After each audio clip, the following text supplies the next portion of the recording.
మీకు తెలుసా? నీటికి చాలా శక్తి ఉందని. ఇది పర్వతాలను సైతం ఎరోడ్ చేసుకుంటూ వెళ్తూ పెద్ద పెద్ద లోయల్ని ఏర్పరచగలదని. అయితే ఇలా ఏర్పరిచే లోయలనే మనం గోర్జ్ అని చెప్పి పిలుస్తాం. అయితే ఈ గోర్జ్ గురించి ఎలా ఫామ్ అవుతుంది ఏంటి అనేది ఇప్పుడు మనం చూసుకుందాం.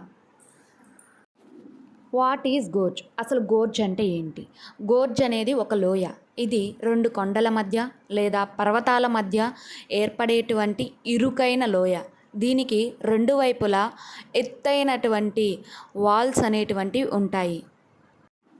ఇప్పుడు మనం చూసుకున్నాం కదా అసలు గోర్జ్ అంటే ఏంటో. అయితే ఇప్పుడు ఇది ఎలా ఫామ్ అవుతుందో కూడా చూసేద్దాం. గోర్జ్ ఫార్మ్ అవ్వడానికంటే ముందుగా మనకు వాటర్ ఫాల్ అనేది ఏ విధంగా ఫామ్ అవుతుందో తెలియాలి. ఈ వాటర్ ఫాల్ ఫార్మేషన్ వల్లనే మనకి ఒక గోర్జ్ అనేది ఏ విధంగా ఫామ్ అవుతుందో తెలుస్తుంది. అయితే ఇది ఆల్రెడీ మనం మన క్లాసెస్లో డిస్కస్ చేశాము. ఒక్కసారి మీరు వెళ్ళి చూడొచ్చు.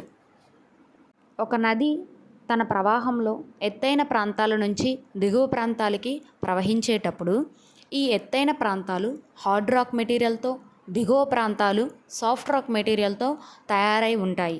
ఇలా నది ప్రవహించేటప్పుడు హార్డ్ రాక్ మెటీరియల్ నుంచి సాఫ్ట్ రాక్ మెటీరియల్కి ప్రవహించేటప్పుడు మనకి వాటర్ ఫాల్ ఫార్మేషన్ అనేటువంటిది జరుగుతుంది. ఇలా నది హార్డ్ రాక్ మెటీరియల్స్ లేదా రెండు కొండల మధ్య ప్రవహించేటప్పుడు ఎంతో ఫోర్స్తో ప్రవహించడం జరుగుతుంది.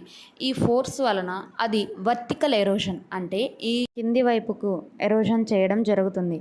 మీరు ఒకసారి ఈ డయాగ్రామ్ని పరిశీలించినట్లయితే రివర్ ఫ్లో జరిగేటప్పుడు హార్డర్ రాక్ మెటీరియల్ నుంచి సాఫ్టర్ రాక్ మెటీరియల్కి ప్రవహిస్తుంది. ఇలా ప్రవహించేటప్పుడు ఎరోషన్ జరుగుతుంది. మీరు 3వ నంబర్ ఉన్నటువంటి డయాగ్రామ్ను కనుక చూసినట్లయితే ఏ విధంగా కొద్ది కొద్దిగా ఎరోడ్ అవుతూ వాటర్ ఫాల్ ముందున్నటువంటి ప్రదేశం నుంచి 4th నంబర్ పిక్చర్ చూసుకున్నట్లయితే ఎలా వెనక్కి వెళ్ళిందో మీరు గమనించవచ్చు.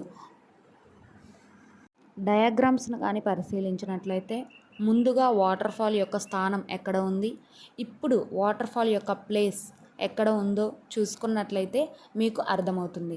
ఇలా ఇప్పుడు ఉన్నటువంటి ప్రదేశానికి ముందు ఉన్నటువంటి ప్రదేశానికి మధ్యలో ఒక సన్నని లోయ ఏర్పడడం జరుగుతుంది. అలా ఏర్పడే లోయే మనకు గోర్జ్. మీకు ఈ వీడియో కనుక యూస్ఫుల్ అనిపిస్తే మీకు ఇలాంటి మరిన్ని వీడియోస్ కోసం క్లియర్గా ఎక్స్ప్లెనేషన్ కోసం మన ఛానల్ని సబ్స్క్రైబ్ చేయండి. మీకు జాగ్రఫీ రిలేటెడ్, ఆంథ్రోపాలజీ రిలేటెడ్ ఏ టాపిక్స్ అయినా సరే ఎక్స్ప్లెనేషన్ కావాలంటే కామెంట్ చేయండి. ఇంకా మీకు యూపీఎస్సీ రిలేటెడ్, గ్రూప్స్ రిలేటెడ్ ఎలాంటి డౌట్స్ ఉన్నా సరే కమెంట్స్ రూపంలో తెలియజేయండి. మేము ఖచ్చితంగా మీ కామెంట్స్కి తగ్గట్టుగా ఎక్స్ప్లెనేషన్స్ మేము ఈ యూట్యూబ్ ఛానల్లో అప్లోడ్ చేయడం అనేటువంటిది జరుగుతుంది.